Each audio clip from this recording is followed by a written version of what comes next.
Hello, comrades. Brianna here. Welcome to another episode of Signs of Brianna. Signs of Brianna is a collection of musings, dreams, and dialogues documenting one person's path towards elderhood, liberation, and a life worth dreaming. Hey y'all, Brianna here with a special episode of, I guess it's Brianna TV because you can see us, um, with Yordanose, and I'm gonna let them introduce themselves. Hello. Hi everyone. My name is Yordanos, and I live in Minneapolis. I'm a community organizer. I make films, I make video essays, I write a lot, and I, I try everything. And that's me. Thanks for One having could me. say prolific, very Wow, that's prolific. an I don't think I've ever been called prolific, and I appreciate that. I'm down to be the first. I feel like one of the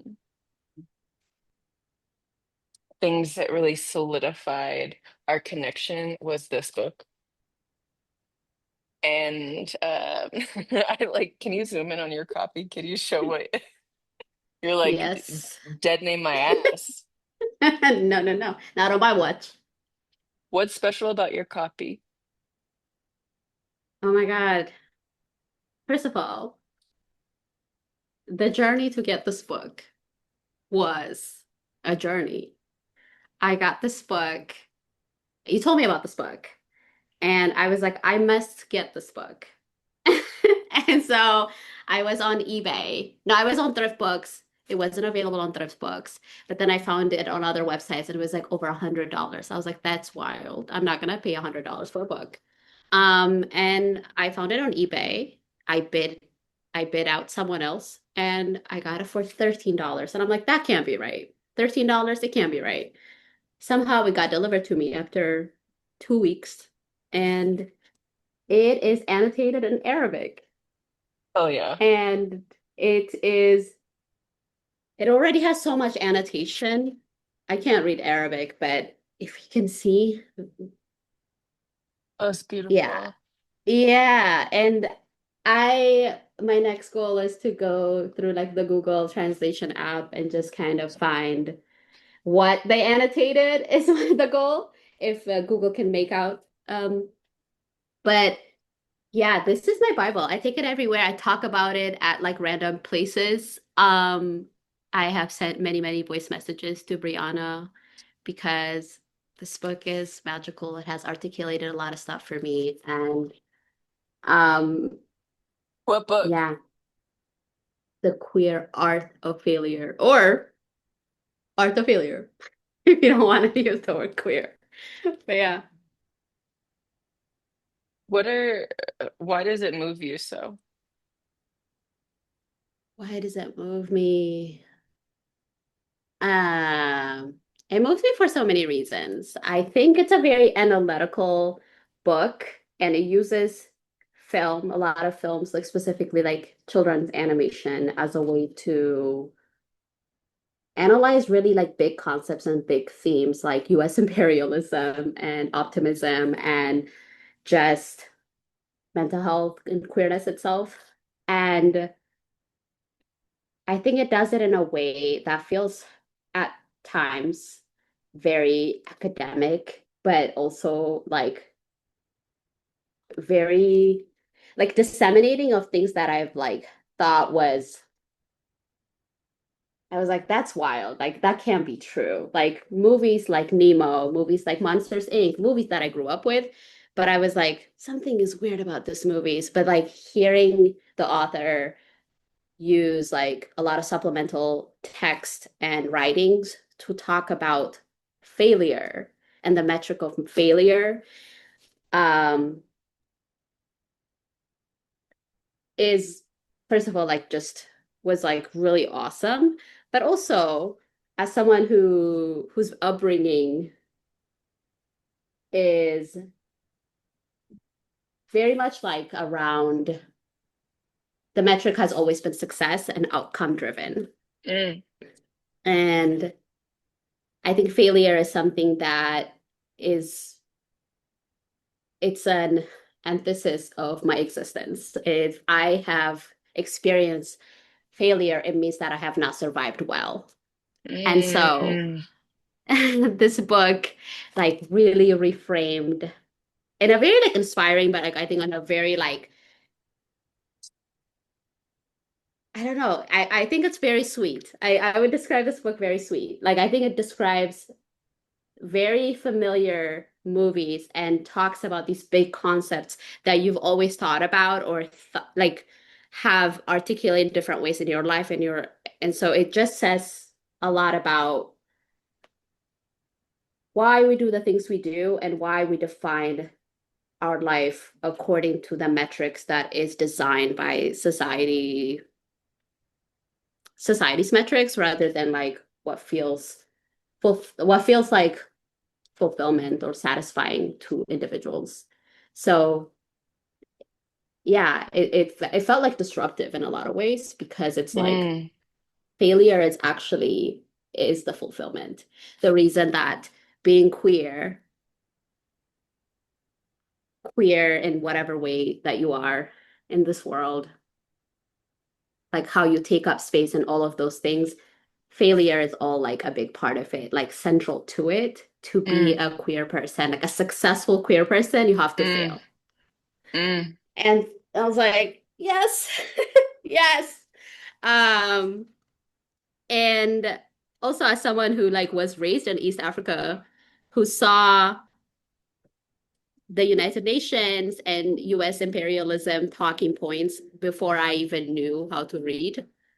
Um,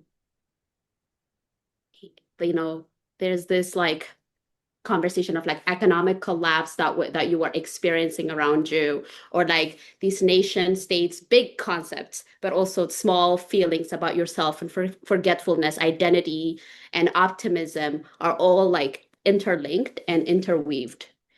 And yeah, I don't think it's like anything. I think I've told you this before, but like I don't think it's anything like new, but it articulated and brought concepts of things that I felt like personally in my life, but also big things that are like outside of myself too.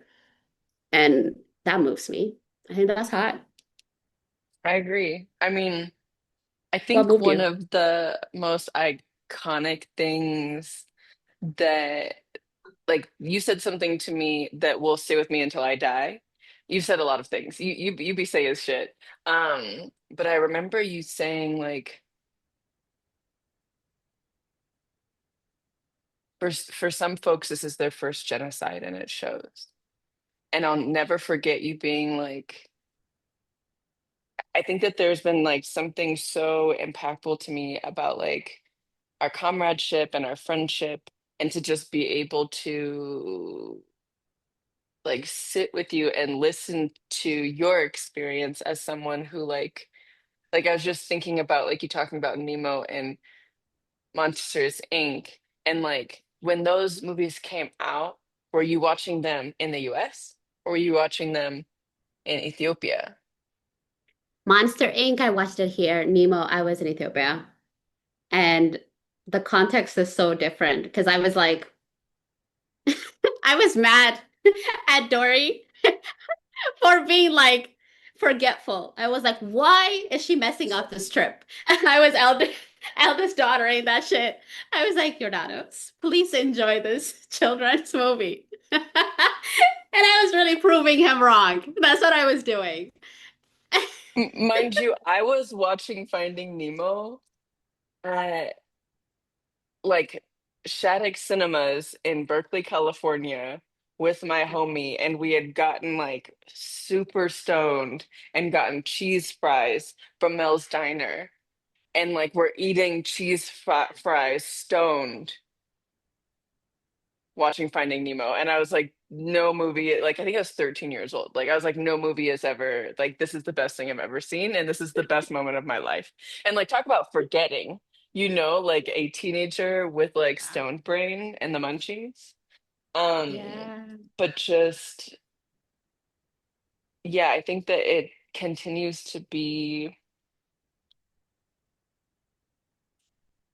I feel like an expansion that happens to me around like just being able to sit with your experience and like our shared experience around like having parents that live with disabilities and like Mm, what it means to be like queer or trans, but like also Black. But then like my Blackness is so differently contextualized than like your Blackness and like what it means to speak different languages, like to be a Black mm, person that speaks different languages in the United States. And like, I don't know, there's just, yeah, I continue to be really grateful to be able to learn from you. And like, it's interesting to say like I'm a community organizer and like but like your work is looms so large in my mind and I'm really grateful for it. Um and glad that like this book rocked you. It rocked me too. I feel like I read it, maybe I read it in 19 or 20, maybe I read it in 19. mm. Um, Also Chicken Run. Is it Chicken Little? Yeah. What's that book? What's that called? Well, there's Chicken Little, the little chicken that, and then there's the other one, the farm one. Yeah, Chicken Run What's and then Chicken Little. There's two of them. mm. I really appreciate that he uses animation as a Mm, way of speaking to complex concept. And like, yeah, within this one book, he's citing like dude where's my car, he's talking about Nemo, he's talking about like different queer fine art folks, um and like yeah.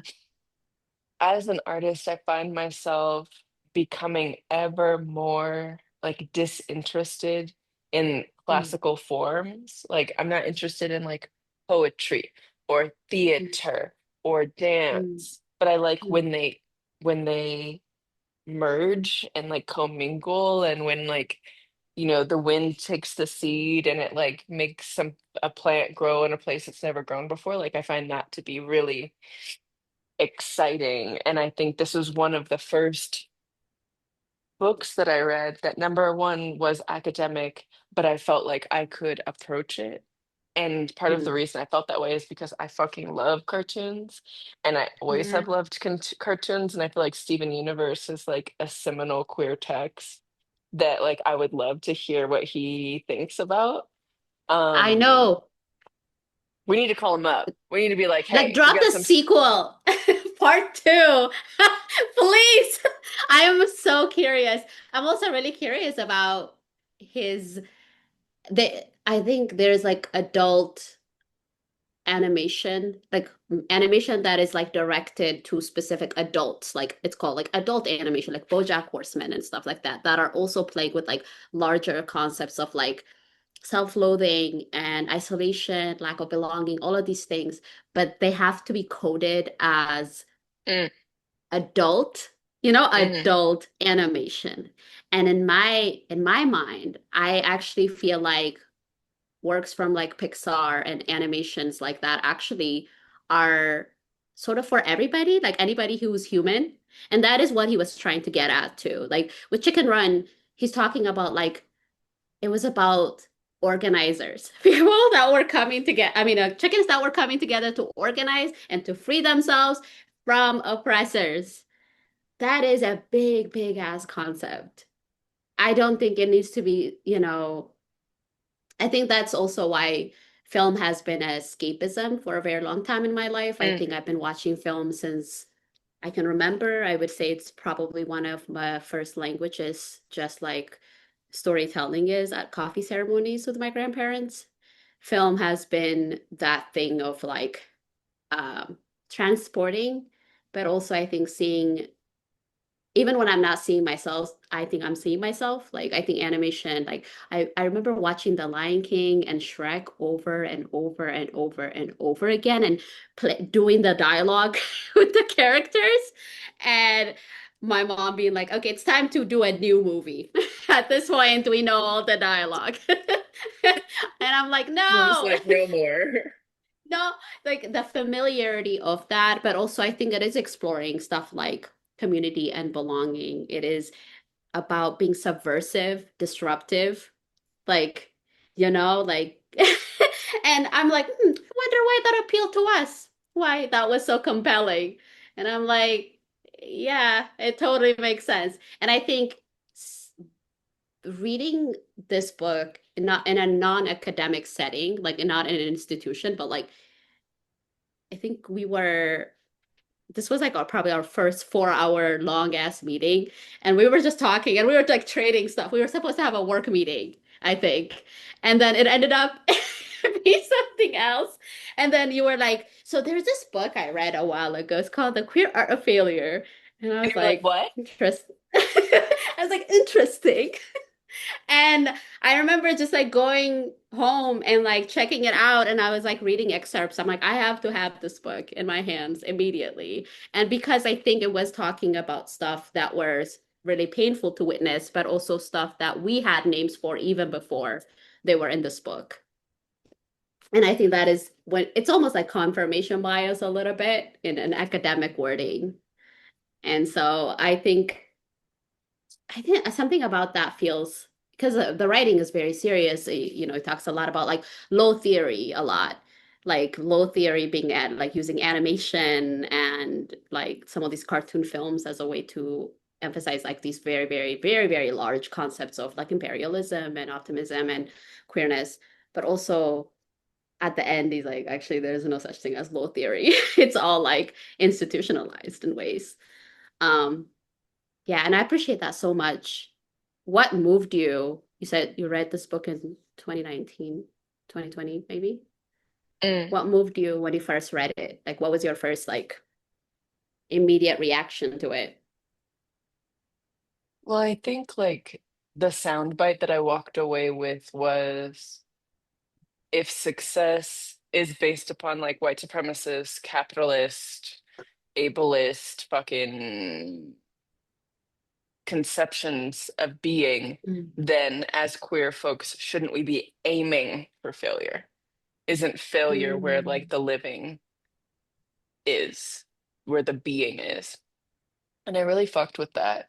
And I feel like as a dancer that like grew up in a kind of like lineage of it's interesting because like my teacher Reginald Ray Savage was the student of Archie Savage, who was the student of Catherine Denham. And I feel like when you mm, learn about Catherine Denham, like she was a dancer, she was a choreographer, she was an anthropologist. There was all mm, of this like connection to there's this sort of interwoven understanding of art making. However, as that lineage was kind of like distilled down to me, I was a dancer that was like, you aim for A-League, you aim for like DTH or Philadelphia or like, these schools of Black dance that,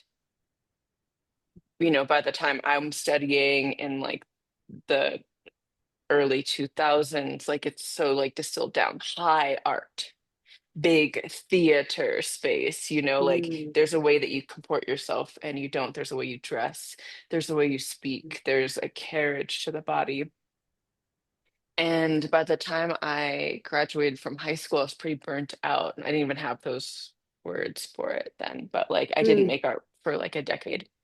I would like Wow. write in my journal and like I don't know, I just had such a distance and separation from art making. Mm, And the way that I found myself back is through like writing bad poems and like, you know, hell yeah. getting into like erotic forms of dance, into like twerk, into pole, into like stripping and like so many forms that are like really indigenous and so ancient. Um, and yet in the like spaces that I found myself in sort of disparaged. just curious. And I think that there's something really beautiful for me in this book about like the reclamation of humor and like Mm, silliness and play and mm, pleasure. Um, I think sometimes queerness can be over distilled into like a gay club or like fucking. And this book has a way of like giving space for sexuality and sensuality and pleasure, but through it, kind of like an expansiveness. And I think that the use of an animation does really like allow the opportunity to like bring your whole self, mm, um, or maybe more of yourself. And yeah.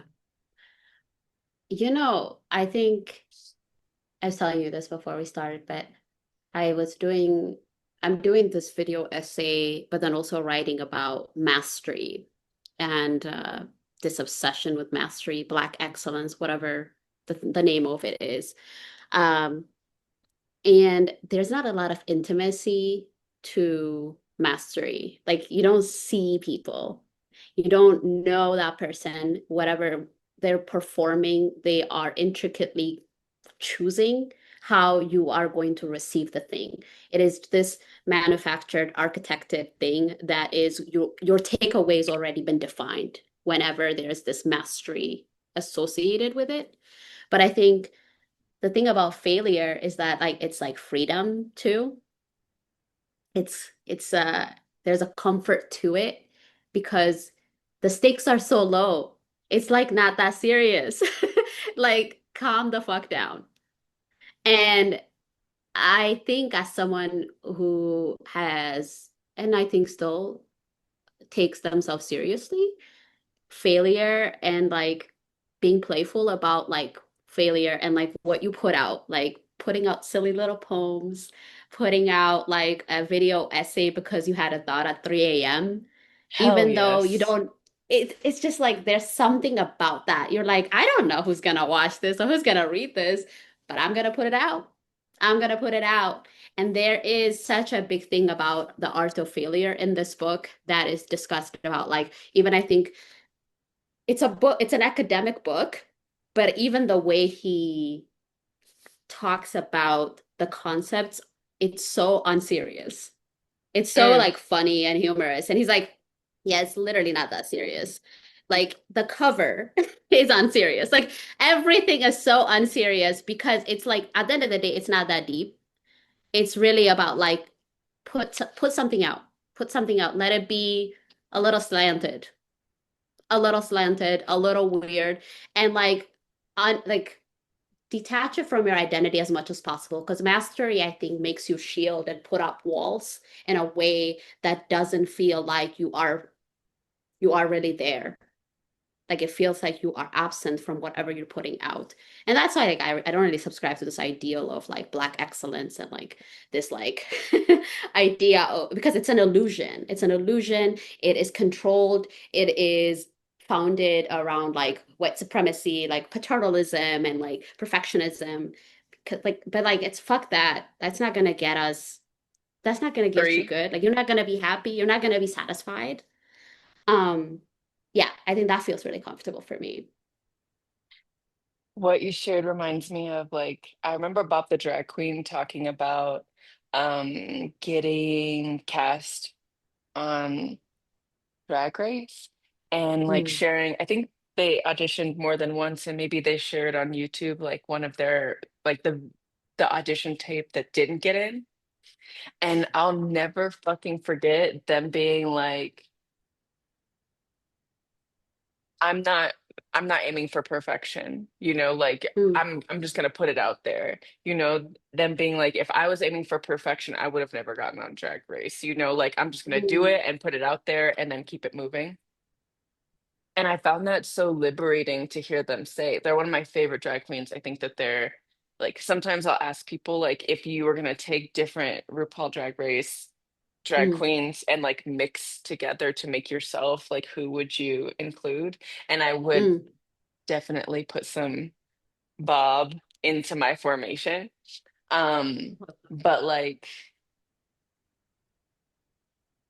I co-produced an event called Grief Prom last month in the month of June for Mm, Pride this year. And afterwards, I had this major fucking hangover, like this like vulnerability hangover. And mm, a month prior, I had like written this play and it was so well received. And it was, pardon me, even though it was like a staged reading and it was like the first time this was being shared, the way that I had like formulated it and calculated it felt manicured, like mm, I had a certain amount of control to mm. like what was on the page, and then the cast was fucking so good, and Yeah. putting that together and like having the distance versus in Grief Prom, I performed as a clown for the first time. And not Mm, only did I do that, but there's all of these other artists that maybe don't perform that often or hadn't performed at all. And they were bringing their grief to life mm, during this evening's installation. And there was so much more surrender. And there was so much, like the veil was so thin, People were just kind of like putting their heart on the stage. And the next day I was like in the bed. I was like, like you fuck, like, like I got you still look at me. Damn. Like, it was really intense. It was visceral. mm. And Vulnerability hungover too, I feel oh, like there. It was big. it's like, grow, growing up in the dance spaces that I was a part of, like you work on the piece all year and you polish it and you point your feet. And we're all, Mm, there's maybe not a hegemony, but definitely like a uniformity that we're going sure, for. There's like sure. solidarity, unity, and like don't stand out for the wrong reasons, you Yeah, know? yeah. It's like quality Um, control in a way. It's like mm, one of the things that I don't know which chapter in the book, but he talks about failure loves company. Um, and I think like I just think about that a lot when people that are striving to be losers, to be failures.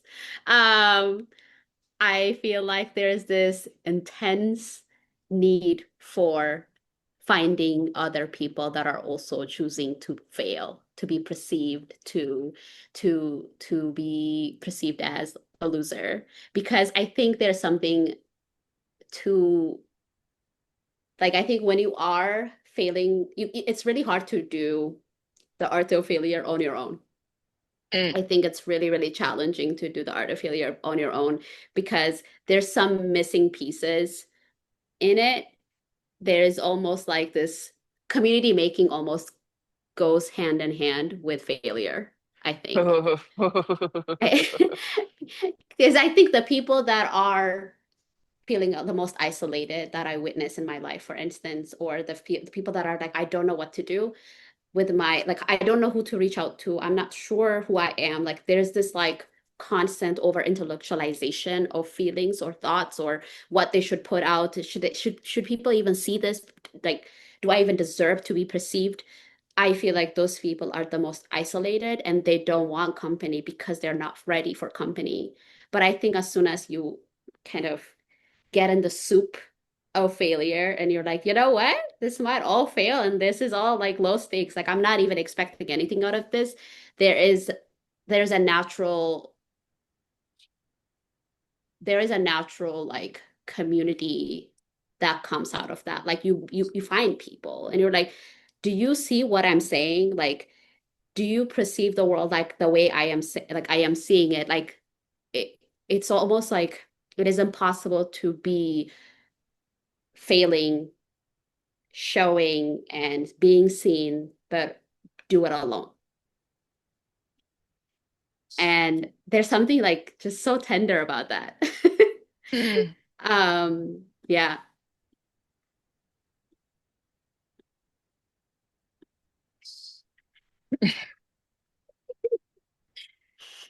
Yeah, I think you fucked me up a little bit. Sorry. I guess no, in the best way, as you do. I guess like you said earlier before we jumped on that like failure as a metric of living, like that that to have failed to continue to fail is like I don't know, kind of benchmarks, like how we can be sure that we're doing it, that we're showing up, that we're like I don't know. One of my homies recently said that I was brave, that I like take risks, and I was like, Mm. me, are you talking to me? Like, are you talking to Brianna? And shout out Nat Cliff, that's who said that. Um, but I was just like, damn, are people like out here really not risk taking? Because like, what's the ultimate risk? Like love, like loving is like so fucking risky and so such a Yeah. bloodbath, a Yeah. Yeah. bloodbath. Yeah. I think and loving and creating are the most ultimate risks, I think. Because I think there's something to it also. How have you, however you have shown up in other people's lives, people call it like, oh my gosh, you're so fearless or you're so courageous. You just go after things. And in my mind, it's also like, why don't you? But I, because What are you doing? yeah, are we not doing this? I thought we were all just making it up as we go. And I think I sent you an application for like archiving. And then I was like, apply to this. And you were like, are you doing it? I'm like, why not? And it's because like, why the fuck not? Um, why not? I feel like when I think of the metric of failure as a I think failure as a metric of a life well lived, but also just living.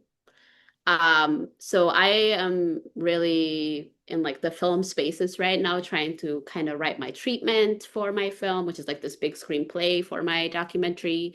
Um, it's a really weird space to be in, but it's also exciting because that like it doesn't really have a timeline. I'm just writing and making like my voice really clear and concrete. I don't really have um like I'm gonna be done by the end of 2025 or something like that. It's just like I'm just making it like so that it sounds as close to what I want it to be. Uh, but I still don't know what it's gonna be like at the end of it. And I am seeing so many filmmakers that I have access to now that they're so good at what they do. I, but at the same time, in my mind, I'm like, I don't want to mimic any of this. I want Mm, to like do this differently because everybody tells stories, the way everybody creates is based on like who they are, the context of their living, what they want to share. It is very different. And so for me, it is very important to make a film that doesn't feel sanitized, that mm, doesn't feel that doesn't feel like it is trying to tell non-immigrant or like white people like this is what the immigrant life is. Like I don't want a DIY or like a storytelling that is for white people or for people that may not understand exactly the context of where I'm coming from. Um, so that is like what even my creative process in this way is like when I'm getting feedback from other filmmakers and stuff. I'm like, that's really helpful. I'm gonna take 30% of that because mm, not because the advice they're giving me is not good, but I think what they're giving me in advice is like what work gets seen, what work gets successful, what mm, work gets visible, and what work is also palatable in some ways, even though it's mm, implicated. And I don't want to be palatable. I don't want to interpret my work for other people. And there's something about like failure in that that feels really sweet Mm, And I'm like, if I keep writing this treatment for the next year and a half, and I'm like, I'm actually done. This process was cool, and I don't want to do filmmaking ever again, which I don't think is going to happen. But if it does, I don't consider that a failure. I consider that still creation, even if mm, it is not what other people, filmmakers would consider like, oh, that is like a half finished project or something that's not completely done. So even I think applying for all these grants that I'm absolutely not qualified to apply for. I don't know, something about that feels really subversive, but also like, why not? Why the fuck not? Like, let's just keep doing it. I was looking at like applications on Sundance and stuff, and I'm like, yeah, they are offering, like, they're gonna tell me no. That's actually like a metric for me to know, like, how to, like, as much as I get the no's are going to inform exactly like what type of spaces I don't want to be in, rather than like, oh, like I'm gonna stop creating. And I think a lot of people, a lot of creatives do that, where they're like, I have to really hone this voice so that it's palatable in some way to other people, so that it is successful, so that Netflix picks up my work or whatever the metric is. And mm, I don't want that to be my metric. But it is, I see why people in this industry specifically get in, and they're kind of like, I have to do that because that's the only way for my work to be recognized. I also mm. get that, but it's like you lose yourself. And that, I think that's the most heartbreaking part. I agree. I feel like most of what I've been trying to do is like walk the path back to the self that I knew at like 9 years old. Mhm. You know, like before puberty hit, and I was like, oh, I know, like, yeah, I'm an artist, and this is, like, I like to write on my grandmother's old typewriter in the attic and look out at the bay and have a like yearning Uh, ass moment, like there's something about, yeah, the authenticity that you speak of, like, you know, not trying to be palatable, let them choke, which I feel like let is them like, choke. well, because if like one of the things you and I were talking about earlier is like betrayal and like what does betrayal mean and like I don't know. I'm gonna have you say what you said earlier because it fucked me up. But I think that there's like nothing more disturbing than betraying yourself, and like if we are making art that is inauthentic to ourselves, then like when do our voices, like the many selves that live inside, like when do they get to speak? And I think I shared Mhm. with you, like I was working on a novel and I like realized now that like I wanted to create a book with like only words on the page. And I was like, that's meaningful for some reason. Like I have to make a book with only words on the page, even though I'm the type of bitch that like I want a photo here and there. I want a little cute drawing. I want a cutout. I want, you know what I mean? Like I want a little Yeah.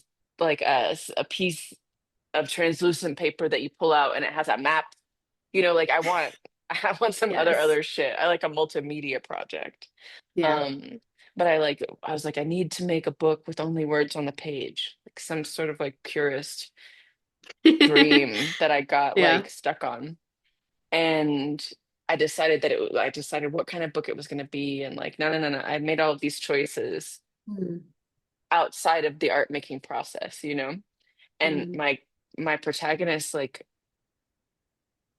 went silent, like wouldn't speak to me anymore and was like really angry with me and was like, you want to write this other book? You want to write things that like didn't happen, that I didn't, go Mm. write that fucking book. Like, don't come talking to me now that like, oh, you want me to tell the story? You said you were gonna write my Mhm. story. This isn't my story. My protagonist Mm. like was in my brain with like a fucking picket sign. But I feel like that's what's possible if we forget ourselves, if we ignore ourselves, if we like try to make the art that we convolute, like, oh, this is what it should be. Like, says It, who? I I think says who, and like also like betrayal in others, like when someone betrays you, you recognize it. because that person, that human has, that's what I was telling you, that as human has become something that you don't recognize. I think I compared it to like a monster in a movie. You're like, oh my gosh, they have completely morphed into something Mm, that I don't recognize. And like, what what was I missing? And you go through all these cycles of questioning and stuff like that. And betrayal in other people, like when it happens to you and you are the victim of it, I think you're able to recognize it and make, orders, and kind of like, okay, so how do we move on from this, and how do we like process this? I think that is, mm, I don't think it's neat. But I think it's a lot, it's it's visceral. You recognize it, you see it, and it's weird and it's contradictory, and it's harm. But I think betrayal to self is something that's a lot less recognizable, mm. especially if you do it so often. Woo! Uh, You're like if you do it Monday, Tuesday, Wednesday, Thursday.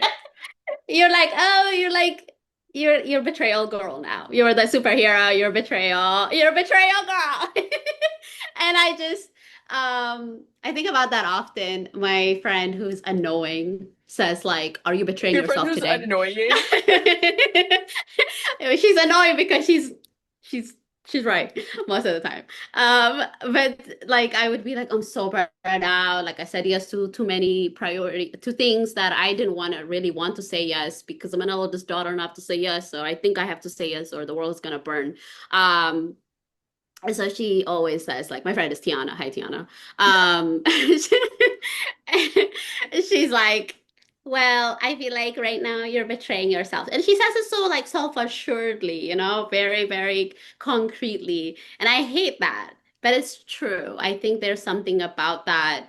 Um, I think when we self-betray often, I think it is you're trying to perform success Mm, instead of like being okay with failure of how someone perceives you, mm, failure of like what you're capable of doing, that you're not a superhero, you're not out here fixing everything. And there's something to that. I feel betrayal of self is like so, it's it, I'm gonna keep using this word, but like I think it's a very heartbreaking thing, and it's really hard to transition out of it and to recognize it until either someone else, like one of your homies, calls you out on it, mm. or you are regulated enough that you're like, oh my God, Monday, Tuesday, Wednesday, Thursday, Friday, I betrayed myself and it's the weekend. What are we about to do now? And I think there's something to that. And I don't think that happens. It's more usually someone else external has to call you out, or you have to be in the place where you're like, oh, betrayal has happened so much that I have to do something about this, or this is going to be the norm. Yeah, and like, what if one of your family traditions is self-betrayal? Mm. Like what if that's what, it's like eggs with a side of, fuck my own feelings, Um, A little. it like takes distance, time. I like what you said about like regulation to be able to be like, what the fuck is, what's here? What do we do? What is that? Why do we keep doing that?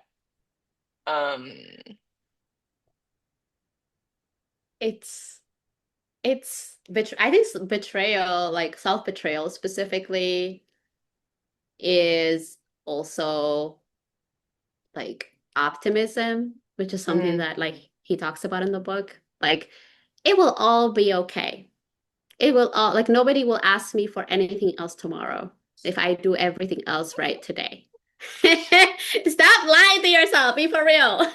And I think optimism as a God, I wish I can find. I have highlighted every page, so I'm like I can't find anything.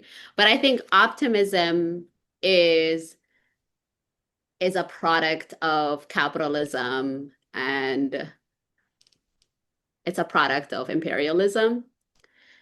Because let's say that you had a fucking day, And you're like, I don't want to help today. I don't want to do the thing that I said that I wanted to do yesterday, but I feel like I have to because my self-worth is dependent on how you see me or like how you feel like you can lean on to me.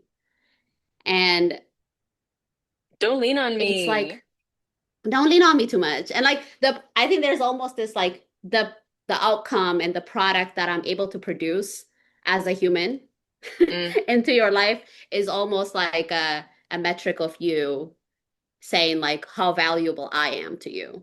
And I feel mm, like there's something in that about like I think capitalism commodifies not just things and whatever, but like people too and relationships. And I think self-betrayal is really easy to do that in that system. Like it's the water, right? It's not the shark. And um I guess it is the shark and the water. it But is yeah. both the shark and the water. I feel like yesterday was the Capricorn full moon and I wrote down like limiting beliefs and I burned them. And Mm. one of the limiting beliefs that I wrote down was like I have to be nice. And I feel like to take it back to to take it back to a cartoon to talk about I love a Disney villain and like one of my favorite Disney villains is Maleficent and like to learn the backstory of Maleficent that like her wings were cut off of her and like that's Yeah. why they're like, oh, she's so mean, but really she's just like holding boundaries, you know, like just stay the fuck out of my forest. But they're like, oh, this crazy bitch. Um, but like I love a Disney villain and I love like there's something about like niceties. And like I Mm. feel like I was listening to this, I don't remember. It was something about Drag Race. We're Mm. back on Drag Race. But this Yes. queen was talking about how like queer people used to be mean. Like Please. like drag queens used to be mean and like now they're supposed to be nice and like, you know, like the Disneyland version where everybody's just like, hi, you know, and like A where are we pageant. going? Yeah, where are we going? Like what is this Hmm. for? And I just feel like number one, maybe I'm in my monster era. Like maybe I'm in my like I mean, what were we gonna say? I was just gonna say I think it's all like a pressure of performance. Like I think even I think drag as like as an art form, as like as a performance. Mm, I think I don't know. I'm like, everything goes back to capitalism, but like for real, like it do. I mean, it does. Sorry. Like, where you're like, I do feel like even with like, I think the art of drag, the performance of drag, but also the messiness of drag. I was watching, oh my God. I was watching like Paris is Burning like a really long time ago. But I think, it's not about drag, but like it's about like specifically a very specific like hyper queer subculture. And I just think about that like a lot of that is just like existing in a place. Like I think being queer sometimes is like really linked to performing for like non-queer spaces or like Mm, non-queer people, non-queer institutions, so that it's still like trying to gain some sort of acceptance or palatability from the non-queer people or the non-queer institutions. And usually it's institutions. And capitalism always commodifies everything. It will accept anything as long as it's commodified and it can be profited on. And I think with drag specifically, I find it really interesting how like we're debating on like legislation about like should drag queens be reading to children, all these things. And I'm like, I just feel like we have lost the plot deeply because I'm like, the conversation.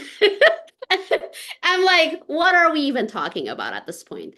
To me, like, we are trying to still find acceptance and palatability and the spaces that don't even want the true, authentic performance, but also existence of the people that are doing drag. Right. And I think that, like, why would you want to be a part of that? What are we fighting Uh, for? I uh, think the I think we're gonna have to keep having these episodes because we could talk for a long I, time. oh We my got a lot God. to talk Yeah. about. Yeah. Um, but it's always a pleasure to get to sit with you and to talk about the things. And you're Always brilliant, and I have nothing but love for you. love, love, And love, love. is there anything else that you want to say before we dip? Read this book. You're like, read a book, bitch. Read any book. Read it. And thank you, Brianna. And I love you. And yeah, thanks for having me. Eee. The music at the beginning and end of this episode is from Kafari. Thank you to my guides and ancestors for supporting me in my storytelling. And thank you for listening to another episode of Signs of Breana.